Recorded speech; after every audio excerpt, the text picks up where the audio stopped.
Good morning, traders. I'm Dennis Dick. And I'm Joel L. Conant. Welcome to Premarket Info.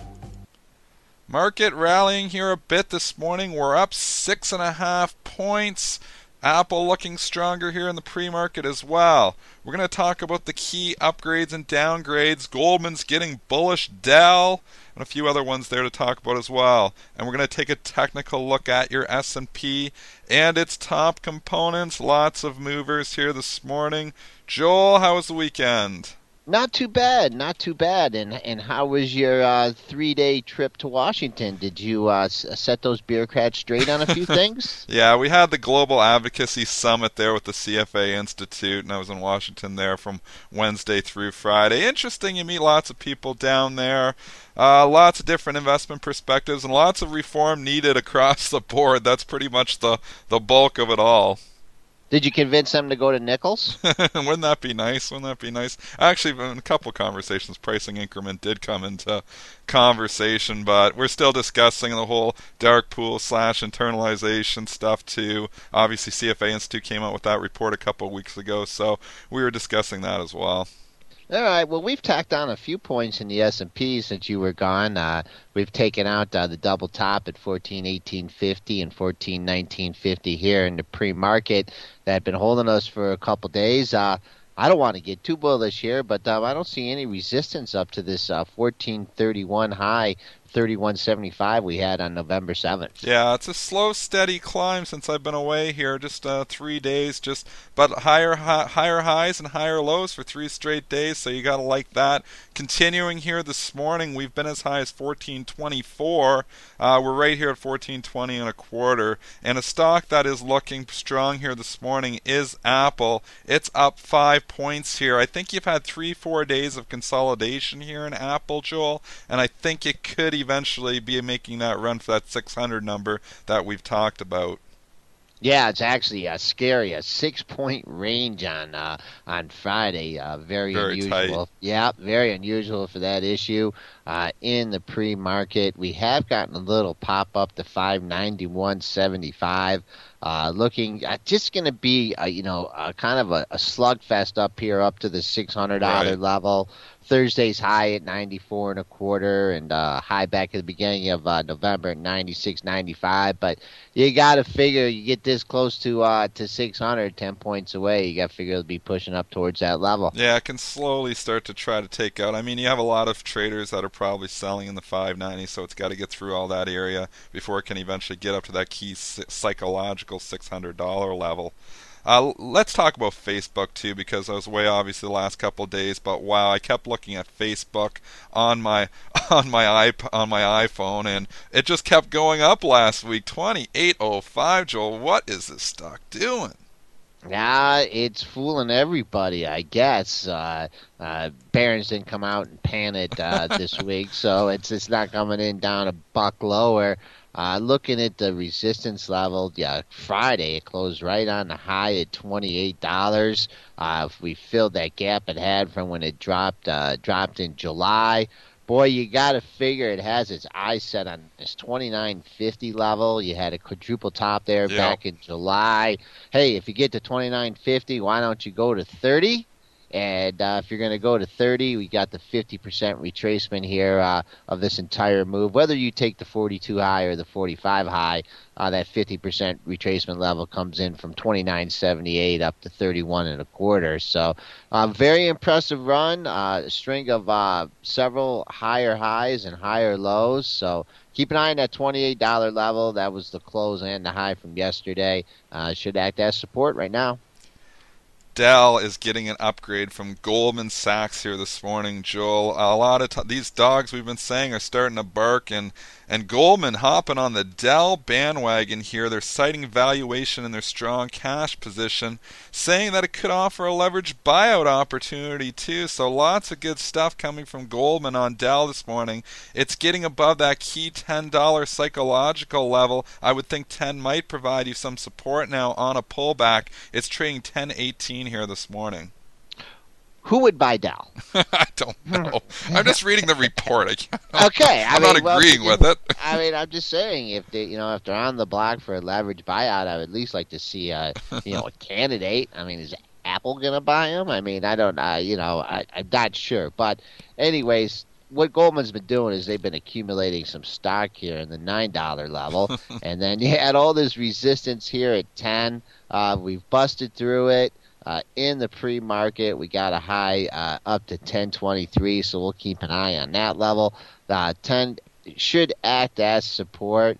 Boy, I tell you, I'd really like to see this thing close over 10 to really, to see if it can continue back on its merry way, maybe all the way up to 10.50. Well, it starts to open up above 10. You're in a double-digit handle again. We saw what happened with Research in Motion when it popped up over 10. Obviously, got that big upgrade from the National Bank analyst that really propelled it up. But it did come back and try to retest, and then it's popped up since then. So once you get up into these double digits again, the stock can stay in a bullish sentiment for a while, and I wouldn't be surprised if the DELL run could continue as long as, like you said, it can stay above that $10 area. Speaking of Research in Motion, it's getting a downgrade today from Canaccord. They are not as bullish as all these other analysts that have been coming out and raising their price target. They think the BlackBerry 10 isn't going to turn around the long-term fundamentals of the company, and the stock is down on that downgrade today. It's trading down 28 cents right now at 11.32. I think I'll buy it.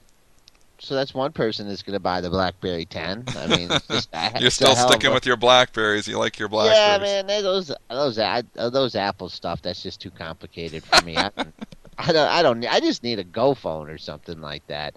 But throwaway ones there, Joel. Yeah. Exactly. Coming down pre-market, you hit a low at 11.16. This stock has just kind of had the yo-yo pattern here. Got over 12. Came back down to the 10.20 level, which was nice because it filled the gap from a few weeks back, and now it's just in between. Could slide right back down to this $10 level, 10.20. That's still buck away.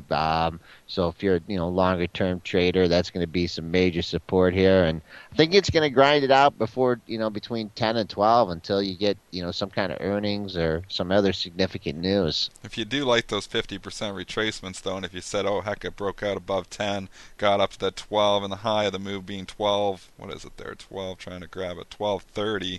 You got a 50% retracement around that 11.15, 11.16 area, which you just talked about.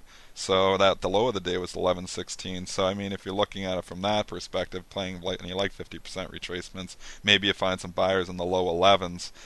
Difficult, obviously, to get bullish this thing long term, but as a trade, sentiment has turned around on some of these issues. And like we were saying last week, some of these dogs are barking, and they're still barking here this morning. Couple other upgrades, downgrades while we're sticking on that theme. Verizon got an upgrade here from Nomura. Stock is trading up 30 cents in the pre-market. Here's another one that's been breaking out. You kind of had that washout low back when everybody was washing out there a couple of weeks ago, down to 40.51, and since then we've been straight up here, Joel. 44.45 is where we're trading at right now. Yeah, up 33 cents on not much volume here. I'd have to take a look at this 44.63 level. That was a high back on November 6th. Here's a real thick stock, up 33 cents on relatively little volume. So keep a high on the pre-market high, which actually was 44.63. That should be major resistance. We will use Friday's high, 44.31, as only mild support. But if it does go back into a little bit of a pullback, look for the close at 44.12. Decker's getting an upgrade at Stern AG here this morning. Stock trading up significantly. Their price target $65. Wow, what a price target. 42.14. It's up 10% here this morning, breaking out through that key $40 resistance level. We're getting into an area and a little bit of vacuum area here, Joel, up above 42. Yeah, maybe they actually invented winter boots that you can wear in the snow. Those Uggs, I still don't understand how they work. Yeah, they break out. You did get to break out above 40 here. Really got some room to run here. I don't know if this one is going to be a great candidate for shorting right here off the open. 42.21 is what we've hit in the pre-market. That coincides with the September 19th high. 42.16, so there's your resistance level. nice gap to fill in that area as well. As you get above 42.16, you got a gap up to 43.21. So use that after this 42.16 level, you can use 43.21 to your next major resistance point. Yeah, and sometimes these stocks, it's a thinner issue and it can Yep. get running. So you just got to be careful if you're trying to pick tops on something like this. It can be tricky. Sometimes the momentum can continue in these stocks for a couple of days. I mean, it's got momentum breaking out over 40. I'm kind of scared to short it myself, so I don't think I would be playing it from that way. One other downgrade to talk about here, CF actually getting downgraded. Piper Jaffray. It's trading down a couple of bucks here in the pre-market on very light volume. 112.85 is where it's trading right now. Yeah, 500 measly shares are traded here, 212.85. Really, the next support level you need to look at. Well, first you have Friday's low at 212.11. That is only going to be minor support. Then you have a drop down to the 210 area. You had Thursday's low at 209.97. For those of you that have an appetite of trading a $200 stock that trades around a million shares a day, there's your stock to play. Everybody's been talking about these special dividends. HCA is announcing a special dividend here this morning. Stock hasn't traded, but it is bid up at 32.10. They're announcing that they're intending to pay a $2 special dividend. But get this, they're financing the special dividend. They're doing a $1 billion secondary offering too. So kind of weird that you're going to get a company going to actually get debt to pay a dividend. I'm not sure if I'm a big fan of that or not. But the stock is bid up here this morning, HCA. Just sticking with that theme, you could look at companies, and we've been talking about this a little bit on the show. Obviously, it seems like every day we get somebody announcing a special dividend. I've kind of thought about MasterCard a few times here. They have a strong cash position.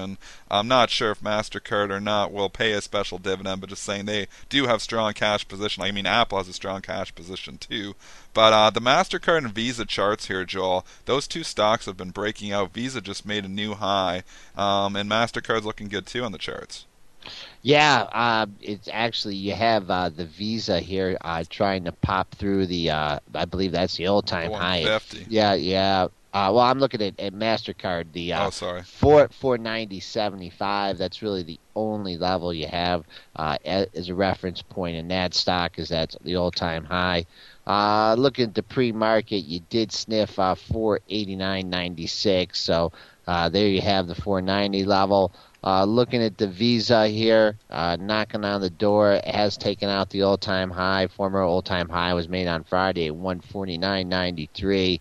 Kind of close to that level, so I think you might dip into yesterday's range a little bit before you continue the rally. But just going back to all these special dividends and everything, I mean, a lot of it's predicated on perhaps a change in the tax rates next year. But don't these companies have anything better to do with their money than to pay out special dividends? Well, that's the argument. Obviously, you're paying out dividends. That's money you're not using in your company. I mean, there's two things you can really do with cash. You can reinvest in your company, or you can pay it out to your shareholders. And when you're paying out and worrying about paying out so much of this cash to your shareholders, does that mean they just don't know what to do with the cash in their own company? You could make that argument that way. That it's and that's why Warren Buffett has always been a fan of not paying any dividends or anything like that, for the simple reason is that they reinvest everything, and obviously they're just buying different companies. But he's always been said that's better to reinvest in your company than to pay out dividends. So I mean, that's the argument against that. But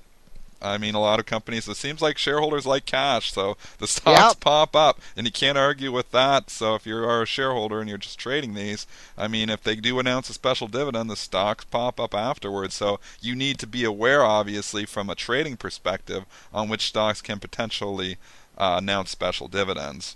Just to mention one more time, this Visa, actually, I was looking, this 150 is big, though. You've got some big institutional selling pressure there. I know we're trading slightly above there right now in the pre-market. If it can take out that 150, though, in the regular session after 9:30, then it does start to open up. But it could give you a little initial resistance at the 150 level just in the regular session.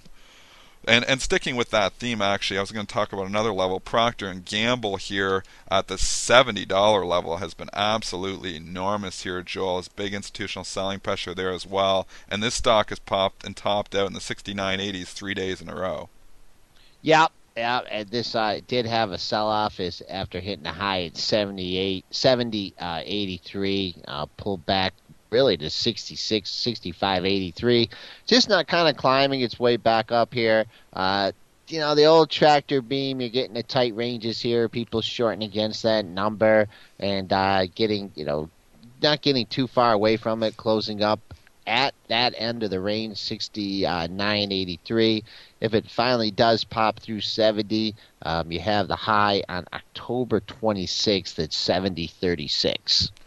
Couple other ones here I wanted to highlight. Bank America, this $10 number, absolutely enormous on this thing from a technical perspective, from a order flow perspective, because there's huge sellers up there, institutional selling pressure as well. If you look back, obviously early November we topped out a couple times at 997, and then just a few days ago we got up to 995. Here we are in the pre-market trading at 994 right now, so we're all around this this $10 level. Right, and back in March you got up to 1010. So that gives either more significance to that whole area. If in fact it can pop above 10, let's see if it can actually close above 10. That would be key for Bank America. Get back in double digits. Another bank that has an interesting technical formation. Look at your buddy Warren stock, Wells Fargo here. Hit 33 last week on Thursday, 33.22 on Friday. You have another high at the 33.22 level going back on November 20th. Another high at 33.33 on November 8th. I mean, major resistance there. We did pop above it in the pre-market. Keep an eye on that level. Only up 9 cents on the day. It could get above that 33.33 level. I think it'd be easily take a ride up to 33.76. Yeah, a lot of these bank stocks, just looking at the charts here briefly, a lot of them have actually come back a little bit here, but they're starting to form, like look at the Morgan Stanley. Obviously a week and a half ago you got down 15.95 and now you've popped all the way back up, but then the last couple of days it's struggling here right in this 17 area. So 17.05 was the high on Friday, and then you had a high at 17.10, and the pre-market here was 17.03. So interesting enough, a lot of these charts are starting to look the same, where you've got them up there against some double tops. If it can take and break above those areas, it does open up, but I mean, until it does break above those areas, maybe you got to play from the short side, and then obviously breaks out, then you got to think about covering or getting long. Moving on here, just to a couple other charts I want to highlight too, Joel. Disney, this $50 level looks enormous on this thing too. We obviously, after the earnings play there, stock gap down, but I'm seeing over 80,000 shares offering up at $50 here in the book. So I think you're going to have a lot of high frequency resistance in the 49.80s and 49.90s as they try to lean on that size. Yeah, that did get a pop off its special dividend announcement. Not quite as much as some of the other stocks. That $50 level backed up by Thursday and Friday's high, 49.85 and 49.94. So getting a little bit of a running start here, up 19 cents in the pre-market. Above 50, though, I think this thing could run. Really, a stock kind of with the opposite kind of chart here. Stock just can't figure it out. Mr. Softy here, skimming along the bottom here. Yeah. 26.49 was a low on Friday. You had the low of the move here at 26.34. I guess it's a low risk buy here. I mean, you have a reference point, but I mean, are they a candidate for a special? What are they a candidate for? I mean, I don't know. Are they going to buy DELL? I don't know what Microsoft. Like I said, I like that Surface product. I do like the one product that they just came out with. Can it compete with Apple? Can it come and start to take market share away? I don't know if it's too little too late from them in this category, if they're going to even give them a chance on the Surface. The product itself looks pretty cool, but I don't know. Like the relative strength you have to hate on this thing. Here we are, the market's rallied back 60, 70 S&P points in the last 2 weeks, and this stock has gone nowhere. So from a relative strength perspective, you've just got to be a seller of rallies here. from a fundamental perspective, I mean, from a PE valuation perspective, it's cheap, but this could be another value trap again. So I just can't get bullish the stock here. Maybe if it eventually started to put some momentum together, start getting above 28, maybe I'd start to get bullish it. But until then, I think it's dead money for now. So I just, even despite liking that Surface product, just the technicals look so terrible on it, I just can't get bullish the stock.